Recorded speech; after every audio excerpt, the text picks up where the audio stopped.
ಹೇಗಿದ್ದೀರಾ?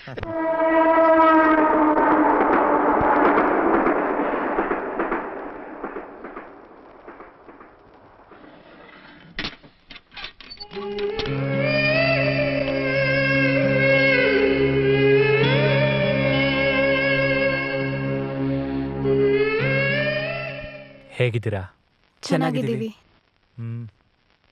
ಸರ್ ನಿಮಗೋಸ್ಕರ ಹೈಕೋರ್ಟಲ್ಲಿ ವಾದ ಮಾಡಿ ಬಿಡುಗಡೆ ಮಾಡಿಸಿದ್ರು.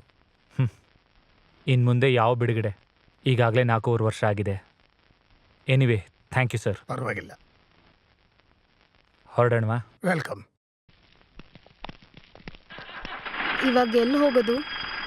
ಮನುಷ್ಯ ಇಲ್ಲದೆ ಇರೋ ಜಾಗಕ್ಕೆ.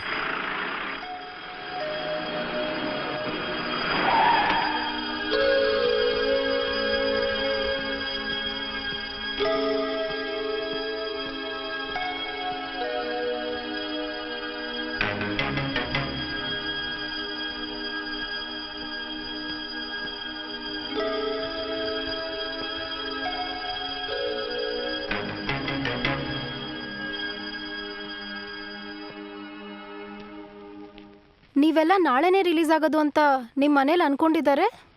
ನಾನೇ ಹಾಗೆ ಹೇಳಕ್ಕೆ ಹೇಳ್ದೆ. ಯಾಕೆ? ಅವ್ರು ಬಂದು ನಮ್ಮನ್ನು ತಬ್ಕೊಂಡು ಕಣ್ಣೀರು ಹಾಕಿ ಸುಮ್ಮನೆ ಇರೋ ಅಂಗಡಿ ವ್ಯಾಪಾರನ ನೋಡ್ಕೊ ಅಂತಾರೆ. ಅವರು ಹೇಡಿಗಳಾಗಿ ನಮ್ಮನ್ನು ಆಗು ಅಂತಾರೆ. ಹೀಗೆ ಹೇಡಿಯಾಗಿರೋದ್ರಿಂದಾನೇ 2 ಉಸಿರನ್ನ ಬಲಿ ಕೊಟ್ಟಿರೋದು. ಸರಿ, ಎಷ್ಟು ದಿನ ಅಂತ ಅದನ್ನೇ ನೆನ್ಸ್ಕೊಂಡಿರಕ್ಕಾಗತ್ತೆ? ನಿಧಾನವಾಗಿ ಮರೆಯೋ ಪ್ರಯತ್ನ ಮಾಡಿ. ಏನನ್ ಮರಿ ಅಂತಿದ್ಯಾ? ಏನು ಗೊತ್ತಿಲ್ದಿರೋ ವ್ಯಕ್ತಿನ ಅಟ್ಟಿಸ್ಕೊಂಡು ಹೊಡೆದ್ರಲ್ಲ, ಅದನ್ ಮರಿಬೇಕಾ? ಇಲ್ಲ ಕಲ್ಯಾಣ ಮಂಟಪದಲ್ಲಿ ಅತ್ಯಾಚಾರ ಮಾಡಿ ಕೊಲೆ ಮಾಡಿದ್ರಲ್ಲ, ಅದನ್ ಮರಿಬೇಕಾ? ಈ ರಾಜಕೀಯ MLA ಮಂತ್ರಿ ಏನು ಗೊತ್ತಿಲ್ದಿರೋ ನಮ್ಮಂಥವ್ರನ್ನ ಕಾಲೇಜ್ಗೆ ಹೋಗ್ಬೇಕು, ಓದ್ಬೇಕು, ಕೆಲ್ಸಕ್ಕೆ ಹೋಗ್ಬೇಕು ಅಂತ ಅನ್ಕೊಂಡಿದ್ದಿದ್ ನಮ್ಮಂಥವ್ರಿಗೆ ಈ ರಾಜಕಾರಣಿಗಳು ಕೊಟ್ಟಿರೋ ಶಿಕ್ಷೆ ನೋಡು.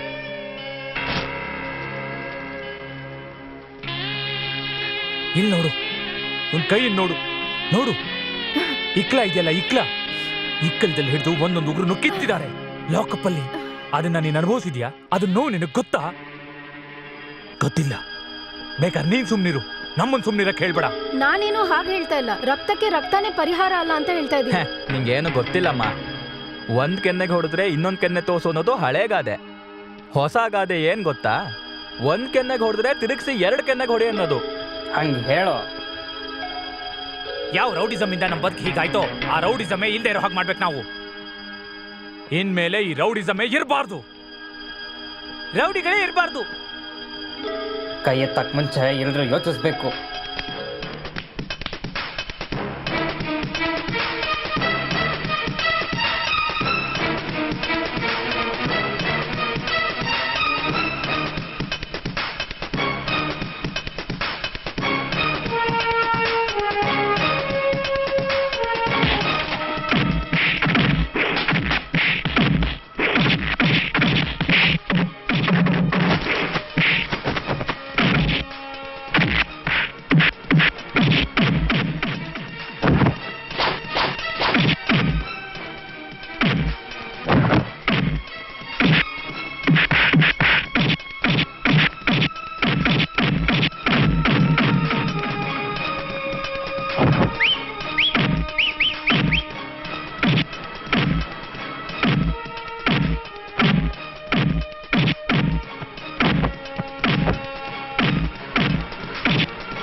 ನಿನ್ನಿಂದಾನೇ ಇವತ್ತು ಮಾರ್ಕೆಟ್ಗೆ ಮುಕ್ತಿ ಸಿಕ್ತು. ದೇವ್ರು ನಿನ್ ಚೆನ್ನಾಗಿಟ್ಟಿರ್ಲಿ. ನಾವ್ ಯಾಕಿರೋದು? ನಿಮ್ಗೆ ಯಾವ್ದಾದ್ರು ಸಮಸ್ಯೆ ಇದ್ರೆ ನಮಗೆ ಹೇಳಿ. ಯಾವನ ಗಲಾಟೆ ಮಾಡಿದ್ದು? ಏನ ನೀನೇನ ರೋಡಿಸಮ್ ಮಾಡಿದ್ದು? ಇಲ್ಲಿರೋ ಯಾರನ್ ಬೇಕಾದ್ರೂ ಕೇಳ್ಕೊಳ್ಳಿ. ನಾನೇನಾದ್ರೂ ತಪ್ಪು ಮಾಡಿದೀನಿ ಅಂತಾದ್ರೆ ನಿಮ್ಗೆ ಏನ್ ಬೇಕೋ ಆ ಶಿಕ್ಷೆ ಕೊಡಿ. ಇಲ್ಲಿ ಏನ್ ನಡೀತಾ? ಸರ್ ಅವ್ರದ್ದೇನು ತಪ್ಪಿಲ್ಲ ಸರ್, ಅವ್ರು ನಮ್ಗೆ ಒಳ್ಳೇದೇ ಮಾಡಿದ್ದಾರೆ ಸರ್. ನೀನ್ ನೋಡಿದೇನಯ್ಯ? ಅವ್ರ ಕಬ್ಬಿನ ಹಾಲು ಕುಡಿಯಕ್ ಬಂದಿದ್ರು ಸರ್. ನೀನು? ಅವ್ರು ಏನು ಮಾಡಿಲ್ಲ ಸರ್, ಬಳೆ ಎಷ್ಟು ಅಂತ ಕೇಳಿದ್ರು. ಮತ್ತಿನ್ನೇನು, ಗಾಡಿ ತಿರುಗಿಸ್ಕೊಂಡು ಹೊರಡಿ. ಹೋಗಿ ಸಾರ್. ಯಾರಾದ್ರೂ ಗಂಧದ ಮರ ಕಡಿತಿದ್ರೆ ಅವ್ರನ್ನ ಹೋಗಿ ಹಿಡಿಯೋಗಿ. ಅದನ್ನ ಬಿಟ್ಟು ಟೊಮೊಟೊ ಕದ್ಬಿಟ್ಟ, ಸೈಕಲ್ ಲೈಟ್ ಕದ್ಬಿಟ್ಟ, ನಿಂಬೆಹಣ್ಣು ಕದ್ಬಿಟ್ಟ ಅಂತ ಬಂದು ಹಿಡಿಯಕ್ ಹೋಗ್ಬೇಡಿ. ಹೋಗ್ತೀರಾ ಸುಮ್ಮನೆ?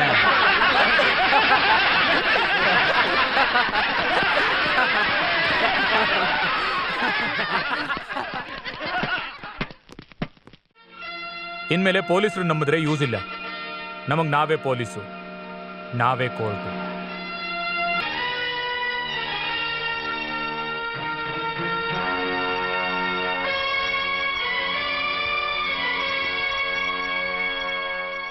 ಕಟಕಟೆಯಲ್ಲಿ ನಿಂತಿರುವ ಕಾಳಿ ಹಾಗೂ ಅವನ ಸ್ನೇಹಿತರ ಮೇಲೆ ಕೊಲೆ, ಅತ್ಯಾಚಾರ, ಕಳ್ಳತನದ ಅಪರಾಧಗಳನ್ನು ಹೊರಿಸಲಾಗಿದೆ. ಈ ಅಪರಾಧಗಳನ್ನು ಇವರೇ ಮಾಡಿದ್ದಾರೆಂದು ಅದನ್ನು ಪ್ರತ್ಯಕ್ಷ ನೋಡಿದ್ದಾಗಿಯೂ ಹಲವಾರು ಜನ ನಮ್ಮ ಜನತಾ ನ್ಯಾಯಾಲಯದಲ್ಲಿ ಸಾಕ್ಷಿ ಹೇಳಿದ್ದಾರೆ. ಹಾಗಾಗಿ ಕಾಳಿ ಹಾಗೂ ಅವನ ಸ್ನೇಹಿತರನ್ನು ಅಪರಾಧಿ ಎಂದು ನಿಶ್ಚಯಿಸಲಾಗಿದೆ. ಮೇಲ್ಕಂಡ ಅಪರಾಧಗಳಿಗೆ ಜಗತ್ತಿನ ಎಲ್ಲಾ ಮೂಲೆಗಳಿರುವ ಕೋರ್ಟ್ಗಳಲ್ಲಿ ಮರಣವೇ ತೀರ್ಮಾನವಾಗಿರುತ್ತದೆ. ನಮ್ಮ ಜನತಾ ನ್ಯಾಯಾಲಯದಲ್ಲಿ ಏನು ಶಿಕ್ಷೆ ನೀಡಬೇಕೆಂದು ನೀವೇ ತೀರ್ಮಾನಿಸಿ.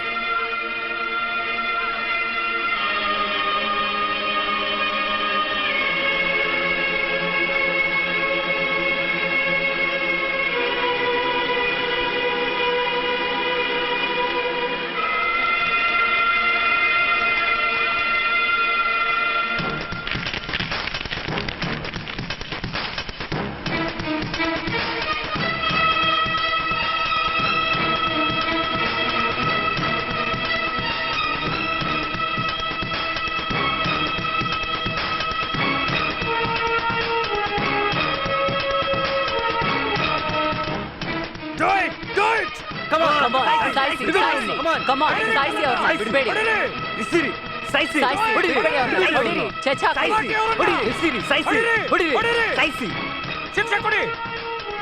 ನಿಲ್ಸಿ. ಕಲ್ ಹಾಕಿ ಹಾಕಿ. ಪೊಲೀಸ್ ಬೇಡ, ಕೋರ್ಟ್ ಬೇಡ ಅನ್ನಕ್ಕೆ ನೀವ್ಯಾರು? ನಾವು ಪೊಲೀಸ್ ಬೇಡ, ಕೋರ್ಟ್ ಬೇಡ ಅಂತಿಲ್ಲ. ನಮಗವ್ರು ಬೇಕಾಗಿಲ್ಲ ಅಷ್ಟೇ. ಪೊಲೀಸು ಕೋರ್ಟು ಇದೆಯಲ್ಲ, ಹಾಗಾದ್ರೆ ಮನೆಗೆ ವಾಚ್ಮ್ಯಾನ್ ಯಾಕೆ? ಹಾಗೆ ಇದೂನು ಹಳ್ಳಿಲಿ ಪಂಚಾಯತಿಯವರೇ ನಿರ್ಧಾರ ಮಾಡ್ತಾರೆ ತಾನೆ. ಹಾಗೆ ನಾವೇ ಪಂಚಾಯತಿ ಮಾಡಿ ನಾವೇ ನಿರ್ಧಾರ ಹೇಳ್ತಿದೀವಿ. ಅವ್ರು ಮಾಡೋ ಕೆಲ್ಸನ ಈಗ ನಾವು ಮಾಡ್ತಾ ಇದೀವಿ.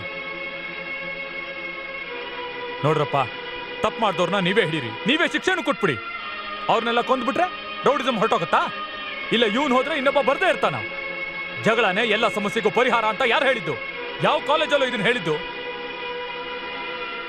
ಇವತ್ತು ನೀವು ಅವ್ರನ್ನ ಹೊಡಿರಿ, ನಾಳೆ ಅವ್ರ ಕಡೆಯವ್ರು ನಿಮಗ್ ಹೊಡಿತಾರೆ. ಹೀಗೆ ನಡೀತಾ ಇರುತ್ತೆ. ಅಂದ್ರೆ ಈ ಅಕ್ರಮನೆಲ್ಲ ನೋಡ್ಕೊಂಡು ಸುಮ್ಮನೆ ಇರ್ಬೇಕು ಅಂತೀರಾ? ಇಲ್ಲ, ನಾನು ಹಾಗೆ ಹೇಳಲಿಲ್ಲ. ಸ್ವಲ್ಪ ಯೋಚನೆ ಮಾಡಿ ಎಂದೆ ಅಷ್ಟೇ. ಶಾಂತವಾಗಿದ್ದ ಊರಲ್ಲಿ ಎಲ್ಲರೂ ಕೈಯಲ್ಲಿ ಮಚ್ಚಿಡ್ಕೊಂಡು ಓಡಾಡ್ತಾ ಇದ್ದಾರೆ ಅಂತಂದ್ರೆ ಅದಕ್ಕೆ ಕಾರಣನೇ ಈ ರಾಜಕೀಯ. ಮೊದಲು ರಾಜಕೀಯನ ಸರಿ ಮಾಡಿ, ಆಮೇಲೆಲ್ಲ ಸರಿ ಹೋಗುತ್ತೆ. ಮತ್ತೆ ಹೇಳ್ತಾ ಇದ್ದೀನಿ ನಿಮಗೆ, ಕೈಯಲ್ಲಿ ಹಿಡಿದಿರೋ ಆಯುಧನ ಬಿಟ್ಬಿಟ್ಟು ತಲೆಯಲ್ಲಿರೋ ಬುದ್ಧಿನ ಉಪಯೋಗಿಸಿ. ಅದರಿಂದ ರೌಡಿಸಂ ಮಾತ್ರ ಅಲ್ಲ, ಈ ದೇಶದ ಭವಿಷ್ಯನೇ ಬದಲಾಗತ್ತೆ. ಅದು ನಿಮ್ಮಿಂದ ಆಗತ್ತೆ.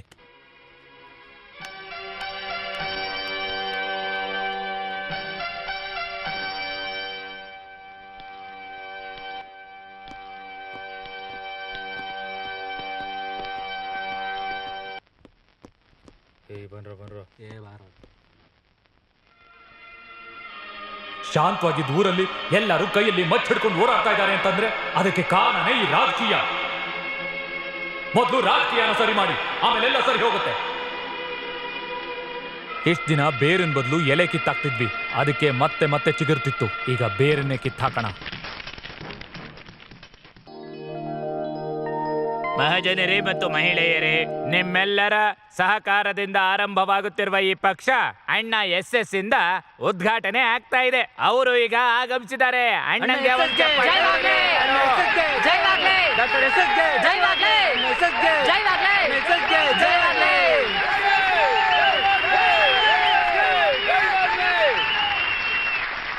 ಅಣ್ಣ ಆಗಮಿಸಿರೋದ್ರಿಂದ ನನ್ನ ಮಾತುಗಳನ್ನ ಮುಗಿಸಿ ಅಣ್ಣನ್ನ ವೇದಿಕೆಗೆ ಆಹ್ವಾನಿಸ್ತೀನಿ. ಹೆಸರಾದ ಗೌರವಾನ್ವಿತ ಸಂಘದ ನಾಯಕರಾದ ಅಣ್ಣ ತಿಪ್ಪೇಶಿಯವರೇ, ಅದರ ಜೊತೆಗೆ ನನಗಿಂತ ಮೊದಲೇ ಬಂದು ವೇದಿಕೆಯನ್ನು ಅಲಂಕರಿಸಿರುವಂತಹ ಎಲ್ಲ ಅತಿಥಿಗಳೇ ಹಾಗೂ ಇಲ್ಲಿ ಆಗಮಿಸಿರುವ ಮಹನೀಯರೇ, ನನ್ನನ್ನು ಹೆರದೇ ಹೆತ್ತಿರುವಂತಹ ತಾಯಂದಿರೇ, ಕಳೆದ ಆಡಳಿತದಲ್ಲಿ ನಾನು ಪರಿಸರ ಸಚಿವನಾಗಿದ್ದಾಗ ಒಬ್ಬ ಯಜಮಾನರು ನನ್ನ ಹತ್ತಿರಕ್ಕೆ ಬಂದು ನಿಮ್ಮ ಕರ್ನಾಟಕದಲ್ಲಿ ನೀವು ಹೆಂಗಸರಿಗೆ ಗೌರವ ಕೊಡ್ತೀರಾ. ಅದು ಕಾವ್ಯವಾದರೂ ಸರಿ, ಕವಿತೆಯಾದರೂ ಸರಿ. ನೀವುಗಳು ಹೆಣ್ಣು ಮಕ್ಕಳಿಗೆ ಗೌರವ ಕೊಡ್ತೀರಾ ಅಂತ ಅಂದ್ರು ಅವರು. ನಾನಾ ಯಜಮಾನ್ರಿಗೆ ಹೇಳ್ದೆ, ಅದು ನಮ್ಮ ಸಂಸ್ಕೃತಿನೇ ಅಲ್ವಾ ಅಂತ. ನಮ್ಮ ಪ್ರಕಾರ ಹೆಂಗಸರು ಪವಿತ್ರ ಜೀವಿಗಳು. ಅಲ್ಲದೆ ನಮ್ಮಂತಹ ಮಂತ್ರಿಗಳು ಅವರನ್ನ ದೇವತೆ ಅಂತಾನೆ ಪೂಜಿಸ್ತೀವಿ. ಅಷ್ಟೇ ಯಾಕೆ, ನಮ್ಮ ರಾಜ್ಯದಲ್ಲಿ ಭಿಕ್ಷುಕ ಕೂಡ ಭಿಕ್ಷೆಯನ್ನ ಎತ್ತುವಾಗ ಅಮ್ಮ ತಾಯಿ ಅಂತಾನೆ ಭಿಕ್ಷೆ ಬೇಡೋದು, ಬದಲಾಗಿ ಅಯ್ಯ ಅಪ್ಪ ಅಂತ ಅಲ್ಲ. ನಮ್ಮ ರಾಜ್ಯದಲ್ಲಿರೋ ಭಿಕ್ಷುಕರಿಗೂ ಕೂಡ ಹೆಣ್ಣಿನ ಪಾವಿತ್ರ್ಯತೆ ತಿಳಿದಿದೆ ಅಂತ ನಾನು ಆ ಯಜಮಾನರಿಗೆ ಮತ್ತೆ ಮತ್ತೆ ಹೇಳ್ಬಿಟ್ಟೆ ನಾನು ಇಲ್ಲಿಗೆ ಬಂದಿದ್ದು. ನಾನು ಹೆಣ್ಣನ್ನ ತಾಯಿ ಅಂತ ನಂಬಿರೋದ್ರಿಂದಾನೇ ನಾನು ವೇದಿಕೆಗೆ ಬಂದು ಕೂಡ್ಲೆ ನನ್ನನ್ನ ಹೆರದೆ ಹೆತ್ತಂತ ತಾಯಂದಿರೇ ಅಂತ ಕರೆದಿದ್ದು ನಾನು ನಿಮ್ಮನ್ನೆಲ್ಲ. ಮಹಾಜನರೇ ಮತ್ತು ಮಹಿಳೆಯರೇ, ನೀವು ಕೂಡ ನನ್ನ ಹಾಗೆ ಹೆಂಗಸರಿಗೆ ಮರ್ಯಾದೆಯನ್ನ ಕೊಡಬೇಕು. ಹೆಣ್ಣು ಸಮಾಜದ ಕಣ್ಣು ಅನ್ನೋದನ್ನ ಮರಿಬೇಡಿ. ಆ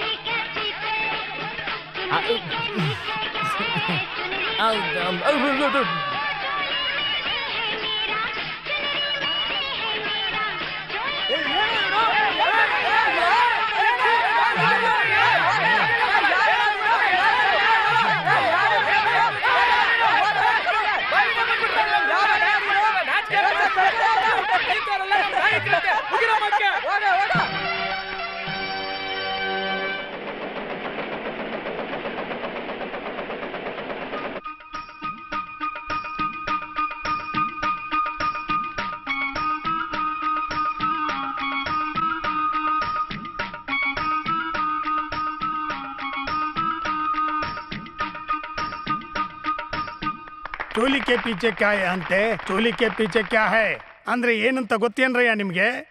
ನಿಮ್ಮ ಜಾಕೆಟ್ ಒಳಗೆ ಏನಿದೆ ಅಂತ ಒಬ್ಬ ಮಂತ್ರಿ ಹೇಳ್ಬೇಕಾದ ಹಾಡೇನ್ರಯ್ಯ ಇದು?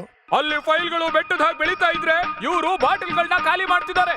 ಫೈಲ್ಸ್ ಅನ್ನ ತಿರುಗಿಸಿ ಸೈನ್ ಮಾಡ್ಬೇಕಾಗಿರೋ ಮಂತ್ರಿ ಕೈಗಳು ಹುಡುಗಿರ್ ಮೈ ಮುಟ್ತಿವೆ. ನಾವೆಲ್ಲ ಮಂತ್ರಿ ಆಗಿರ್ಬೇಕಾದ್ರೆ ಫ್ಯಾಕ್ಟ್ರಿ ಕಟ್ಟಿದ್ದೀವಿ, ಅಣೆಕಟ್ಟನ್ನ ಕಟ್ಟಿದ್ದೀವಿ, ಸ್ಕೂಲ್ ಕಾಲೇಜ್ ಎಲ್ಲ ತೆರೆದಿದ್ದೀವಿ. ಈ ತರ ಕಂಡು ಹುಡುಗಿಯರ್ ಜಾಕೆಟ್ ತೆಗ್ದಿಲ್ಲ. ಆದ್ರೆ ಒಂದು ಮಂತ್ರಿಗಳಿಗೆ ಕೆಲಸ ಮಾಡಕ್ ಬರುತ್ತೋ ಇಲ್ವೋ, ಡ್ಯಾನ್ಸ್ ಚೆನ್ನಾಗೇ ಆಡ್ತಾರೆ.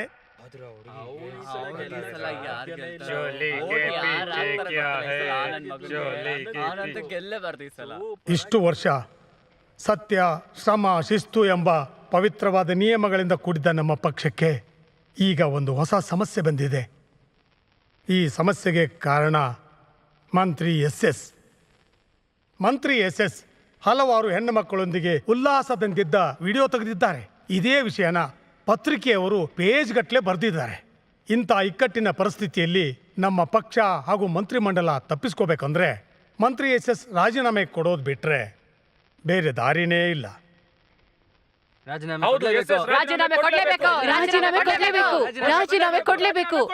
ನಾವೆಲ್ಲರೂ ಹೇಳೋ ಪ್ರಕಾರ ಎಸ್ ರಾಜೀನಾಮೆ ಕೊಡ್ಬೇಕು. ಹೌದೌದು, ಸಾಧ್ಯನೇ ಇಲ್ಲ. ಏನಪ್ಪ ಇವರು?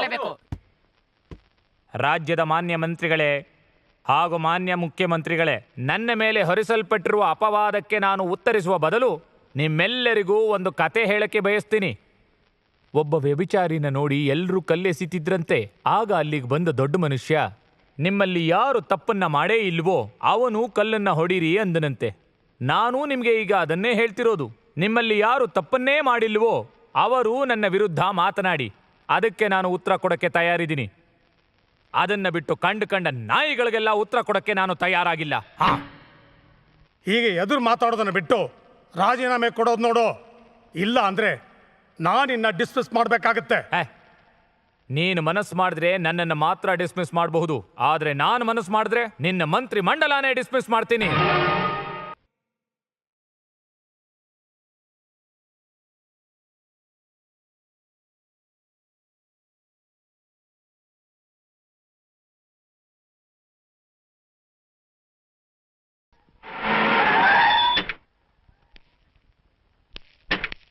ಈಗಲೇ ಡೆಲ್ಲಿಗೆ ಕಾಲ್ ಮಾಡು. ನಾಳೆನೆ ಮುಖ್ಯಮಂತ್ರಿ ಮೇಲೆ ದೋಷಾರೋಪ ಮಾಡಿ ಅವನ ಮಂತ್ರಿಮಂಡಲ ಇಲ್ಲೇ ಇರೋ ಹಾಗೆ ಮಾಡ್ತೀನಿ ನಾನು. ಹಲೋ ಡಾಕ್ಟರ್ ಎಸ್ ಎಸ್ ಹೌದು ನನ್ನ ಹೆಂಡತಿ ಪ್ರಸವ ಅಲ್ಲಿ ಕರ್ಕೊ ಬರ್ದ ಹಾಸ್ಪಿಟಲ್ ಅಯ್ಯೋ ಕರ್ಕೊ ತಲೆ ಇಲ್ದಿರೋ ನಾಯಿ, ನಾನು ಆ ತರ ಡಾಕ್ಟರ್ ಅಲ್ವೋ, ಅದು ಓದಿ ಆಗೋ ಡಾಕ್ಟ್ರು, ನಂದು ಬಿಟ್ಟಿ ಡಾಕ್ಟ್ರೇಟು. ನಾನು ಆಗ್ಲೇ ಹೇಳ್ದೆ ನಂಗೆ ಡಾಕ್ಟ್ರೇಟ್ ಬೇಡ ಬೇಡ ಬೇಡ ಅಂತ ಅನ್ಕೊಂಡು. ನೀನ್ ನನ್ನ ಮಾತನ್ನ ಕೇಳಿದ್ಯೇನೋ? ಹಲೋ ಕಾಲಿಂಗ್ ಬೆಲ್ ಯಜಮಾನ್ರೆ. ಅಯ್ಯೋ ಯಾವ ಬೆಲ್ ಎಲ್ಲಿಂದ ಹೊಡಿತಾ ಇದೆಯೋ ಗೊತ್ತಾಗ್ತಿಲ್ವಲ್ಲಪ್ಪ. ಮೊದ್ಲು ಅವಯ್ಯನ್ ಕಳ್ಸು, ನೀನು ಫೋನ್ ಸರಿ ಮಾಡು. ಸರಿ ಇದು ಫೋನ್ ಮಾಡಯ್ಯ. ಸರ್ ಫೋನಲ್ಲಿ ನಂಬರ್ ಕಾಣಿಸ್ತಿಲ್ಲ ಸರ್. ಎಲ್ಲಿ ಕಾಣತ್ತೆ? ಕನ್ನಡಕ ಜೋಬಲ್ಲಿದ್ರೆ ಮಕಕ್ ಹಾಕೋ. ಪಿ ಎಲ್ಲಿ ಹಾಳಾಗೋದಾ? ಓ ಇಲ್ಲೇ ಇದೆಯಾ?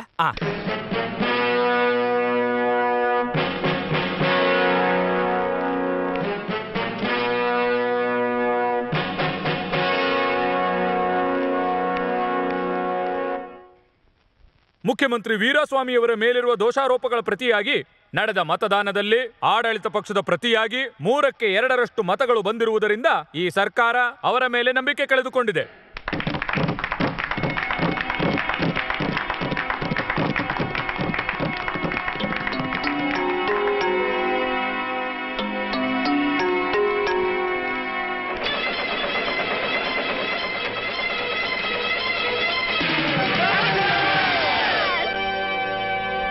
ಕರ್ನಾಟಕದ ಶಾಸಕಾಂಗದಲ್ಲಿ ಗಲಭೆಯಾಗಿದ್ದ ಕಾರಣ ಮುಂದಿನ ತಿಂಗಳು 14ನೇ ತಾರೀಕು ಚುನಾವಣೆ ನಡೆಯುತ್ತದೆ. ಇದಕ್ಕೆ ನಾಮಪತ್ರ ಸಲ್ಲುವಿಕೆ ಈ ತಿಂಗಳು 15ನೇ ತಾರೀಕು ಪ್ರಾರಂಭವಾಗುತ್ತದೆ ಎಂದು ಚುನಾವಣೆ ಕಮಿಷನ್ ಘೋಷಿಸಿದೆ. ನಾಯಕರಿಗೆ ಜಯವಾಗಲಿ, ನಾಯಕರಿಗೆ ಜಯವಾಗಲಿ, ನಾಯಕರಿಗೆ ಜಯವಾಗಲಿ, ನಾಯಕರಿಗೆ ಜಯವಾಗಲಿ, ನಾಯಕರಿಗೆ ಜಯವಾಗಲಿ, ನಾಯಕರಿಗೆ ಜಯವಾಗಲಿ, ನಾಯಕರಿಗೆ ಜಯವಾಗಲಿ, ನಾಯಕರಿಗೆ ಜಯವಾಗಲಿ, ನಾಯಕರಿಗೆ ಜಯವಾಗಲಿ, ನಾಯಕರಿಗೆ ಜಯವಾಗಲಿ. ಏನಪ್ಪ ಚೆನ್ನಾಗಿದ್ದೀಯಾ? ನಿಮ್ಮಪ್ಪ ಚೆನ್ನಾಗಿದ್ದಾರಾ? ನಮ್ಮ ಹುಡುಗ. ನಾಯಕ ಶಂಕರಪ್ಪಂಗೆ ಜೈ, ನಾಯಕ ಶಂಕರಪ್ಪಂಗೆ ಜೈ, ನಾಯಕ ಶಂಕರಪ್ಪಂಗೆ ಜೈ, ನಾಯಕ ಶಂಕರಪ್ಪಂಗೆ ಜೈ, ನಾಯಕ ಶಂಕರಪ್ಪಂಗೆ ಜೈ, ನಾಯಕ ಶಂಕರಪ್ಪಂಗೆ ಜೈ, ನಾಯಕ ಶಂಕರಪ್ಪಂಗೆ ಜೈ, ನಾಯಕ ಶಂಕರಪ್ಪಂಗೆ ಜೈ, ನಾಯಕ ಶಂಕರಪ್ಪಂಗೆ ಜೈ, ನಾಯಕ ಶಂಕರಪ್ಪಂಗೆ ಜೈ. ಜನನಾಯಕ ರಾಮಣ್ಣನಿಗೆ ಜೈ, ಜನನಾಯಕ ರಾಮಣ್ಣನಿಗೆ ಜೈ, ಜನನಾಯಕ ರಾಮಣ್ಣನಿಗೆ, ಜನನಾಯಕ ರಾಮಣ್ಣನಿಗೆ ಜೈ, ಜನನಾಯಕ ರಾಮಣ್ಣನಿಗೆ, ಜನನಾಯಕ ರಾಮಣ್ಣನಿಗೆ, ಜನನಾಯಕ ರಾಮಣ್ಣನಿಗೆ ಜೈ, ಜನನಾಯಕ ರಾಮಣ್ಣನಿಗೆ ಜೈ, ಈ ಸಲ ಪೈಪೋಟಿ ಜೋರಾಗಿದೆ ಸಾಹೇಬ್ರೆ. ಸಾಮಾನ್ಯವಾಗಿ ಚಾಮರಾಜಪೇಟೆಯಲ್ಲಿರೋ ರಾಮಣ್ಣ ನಿಮ್ಮ ಎದುರು ನಿಂತಿದ್ದಾನೆ ಈ ಸಲ. ಹೌದು ಸಾಹೇಬ್ರೆ. ನಾಯಕ ಶಂಕರಪ್ಪಂಗೆ ಜೈ, ನಾಯಕ ಶಂಕರಪ್ಪಂಗೆ ಜೈ, ನಾಯಕ ಶಂಕರಪ್ಪಂಗೆ ಜೈ, ನಾಯಕ ಶಂಕರಪ್ಪಂಗೆ ಜೈ, ನಾಯಕ ಶಂಕರಪ್ಪಂಗೆ ಜೈ, ನಾಯಕ ಶಂಕರಪ್ಪಂಗೆ ಜೈ, ನಾಯಕ ಶಂಕರಪ್ಪಂಗೆ ಜೈ, ನಾಯಕ ಶಂಕರಪ್ಪಂಗೆ ಜೈ, ನಾಯಕ ಶಂಕರಪ್ಪಂಗೆ ಜೈ, ನಾಯಕ ಶಂಕರಪ್ಪಂಗೆ ಜೈ.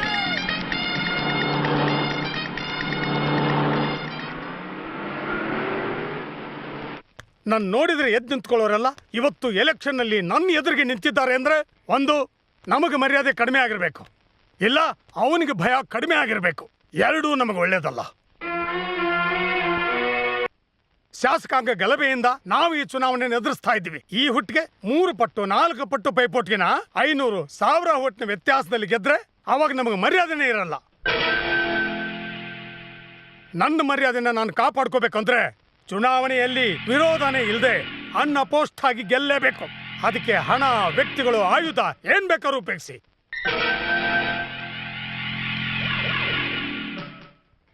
ಮೈಸೂರು ಕ್ಷೇತ್ರದ MLA ಆಗಿದ್ದ ನಾನು ಈಗ ಕರ್ನಾಟಕದ ಮುಖ್ಯಮಂತ್ರಿ ಸ್ಥಾನಕ್ಕೆ ಯಾಕೆ ನಿಂತಿದ್ದೇನೆ ಅಂದ್ರೆ ಆ ವೀರಸ್ವಾಮಿಗೆ ಸಾವಿನ ಗಂಟೆ ಹೊಡೆಯೋದಕ್ಕೆ. ಕನ್ನಡಿಗರೇ, ಸಿಂಹವನ್ನ ಸಿಂಹದ ಗುಹೆಯಲ್ಲೇ ಬೇಟೆಯಾಡಬೇಕೆಂದು ನಾನು 120 ಕಿಲೋಮೀಟರ್ ದೂರದಲ್ಲಿ ಬಂದು ಇಲ್ಲಿ ನಿಂತಿದ್ದೇನೆ. ಅವನಿಗೆ ಕೊನೆಯದಾಗಿ ಒಂದು ಎಚ್ಚರಿಕೆಯನ್ನ ನೀಡ್ತಾ ಇದ್ದೇನೆ. ಹೋಗೋ ಮುಟ್ಟಾಳ, ಹಾಕಬೇಡ ತಪ್ಪು ಲೆಕ್ಕವ. ನಮಸ್ಕಾರ. 24ನೇ ವಾರ್ಡ್ ಸಲುವಾಗಿ ನಮ್ಮ ನೆಚ್ಚಿನ ಅಣ್ಣನಿಗೆ ಈ ಹೂಮಾಲೆಯನ್ನು ಹಾಕಿ ಅಭಿನಂದಿಸುತ್ತಿದ್ದೇನೆ.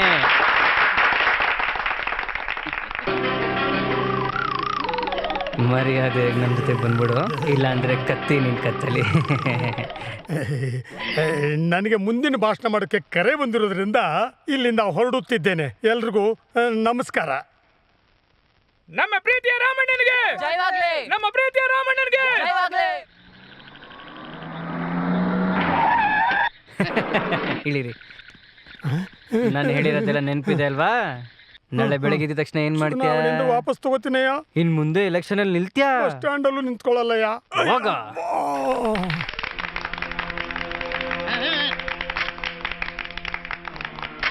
ನೀನ್ ಹೇಳ್ದಂಗೆ ದುಡ್ಡು ಕೊಟ್ಬಿಟ್ವಿ ನಾಮಿನೇಷನ್ ಇಂದ ವಾಪಸ್ ತಗೋತಿತ್ತಾನೆ. ಚುನಾವಣೆಯಿಂದ ಏನು, ನಾನ್ ರಾಜಕೀಯದಿಂದಾನೇ ನಿವೃತ್ತಿ ಪಡಿತೀನಿ. ಆಲ್ ಇಂಡಿಯಾ ರೇಡಿಯೋ ವಾರ್ತೆಗಳನ್ನು ಓದುತ್ತಿರುವವರು ಸೀತಾರಾಮನ್. ರಾಮಾಪುರದಲ್ಲಿ ನಡೆಯಲಿರುವ ಚುನಾವಣೆಯಲ್ಲಿ ಮಾಜಿ ಮುಖ್ಯಮಂತ್ರಿ ವೀರಸ್ವಾಮಿಯವರ ವಿರುದ್ಧ ಯಾರೂ ಸ್ಪರ್ಧಿಸದೇ ಇರುವ ಕಾರಣ ಅವರು ಅವಿರೋಧವಾಗಿ ಆಯ್ಕೆಯಾಗುವ ಸಾಧ್ಯತೆ ಇದೆ. ಅವ್ರನ್ನ ಸುಮ್ನೆ ಬಿಡಬಾರ್ದು ಕೊಂಡ್ರು, ಯಾರಾದ್ರೂ ಅವ್ರ ಎದುರು ನಿಲ್ಲೇಬೇಕು. ಅದೇ ಯಾರು ನಿಂತ್ಕೋತಾನೆ ಇಲ್ವಲ್ಲ. ಯಾರನ್ನಾದ್ರೂ ಹೋಗಿ ನಿಲ್ಲಿಸ್ರೋ. ನಿಂತವ್ರು ಭಯಪಟ್ಟು ವಾಪಸ್ ತಗೊಂಡ್ರು. ನಾವ್ ಹೇಳಿದ್ರೆ ಯಾರು ನಿಂತ್ಕೋತಾರೆ? ಅದೇ ತಾನೇ. 1,00,000 ಜನ ಇರೋ ಊರಲ್ಲಿ ಒಬ್ರಿಗೂ ಧೈರ್ಯ ಇಲ್ವಾ? ನನ್ನನ್ ಕೇಳಿದ್ರೆ ಏನೇನ ಮಾತಾಡ್ಬೇಡ, ಯಾರಾದ್ರೂ ಇದ್ದೇ ಇರ್ತಾನೆ. ನೋಡಪ್ಪ, ನಾನು ವೀರಸ್ವಾಮಿ ವಿರುದ್ಧ 4 ಸರಿ ಎಲೆಕ್ಷನ್ ನಿಂತಿದ್ದೀನಿ. ಈ 4 ಎಲೆಕ್ಷನಲ್ಲಿ ಕಳ್ಳು ಓಟ್ ಹಾಕೋದು, ಅಧಿಕಾರನ ದುರುಪಯೋಗ ಮಾಡ್ಕೊಳ್ಳೋದು, ಹೀಗೆಲ್ಲ ಫ್ರಾಡ್ ಮಾಡಿ ಅವ್ರು ಗೆದ್ದಿದ್ದಾರೆ. ಹಣ ಬಲನ ಅಧಿಕಾರ ಬಲನ ಎದುರಿಸೋಕ್ಕೆ ನನಗೆ ಶಕ್ತಿ ಇಲ್ಲ ಅಂತಾನೆ ನಾನು ಚುನಾವಣೆಯಲ್ಲಿ ನಿಂತ್ಕೊಳ್ಳಲ್ಲ. ಅಷ್ಟು ಈಸಿಯಾಗಿ ಅಯೋಗ್ಯನ ಗೆಲ್ಲಕ್ ಬಿಡ್ಬಾರ್ದು ಸರ್. ವಿರೋಧ ಮಾಡೋರು ಇಲ್ಲ ಅಂತ ತಾನೇ ಇಷ್ಟೊಂದು ಆಟ ಆಡ್ತಿರೋದು. ಈ ಸರಿ ನೀವು ನಿಲ್ಲಿ, ನಿಮ್ಗೆ ಏನೇ ಸಪೋರ್ಟ್ ಬೇಕು ನಾವು ಮಾಡ್ತೀವಿ. ನಿಮ್ನ ಗೆಲ್ಸಕ್ಕೋಸ್ಕರ ನಮ್ ಪ್ರಾಣ ಬೇಕಾದ್ರೂ ಕೊಡ್ತೀವಿ. ಖಚಿತವಾಗಿಯೂ ನೀವು ಈ ಸಲ ಚುನಾವಣೆಯಲ್ಲಿ ನಿಂತ್ಕೊಳ್ಳೇಬೇಕು.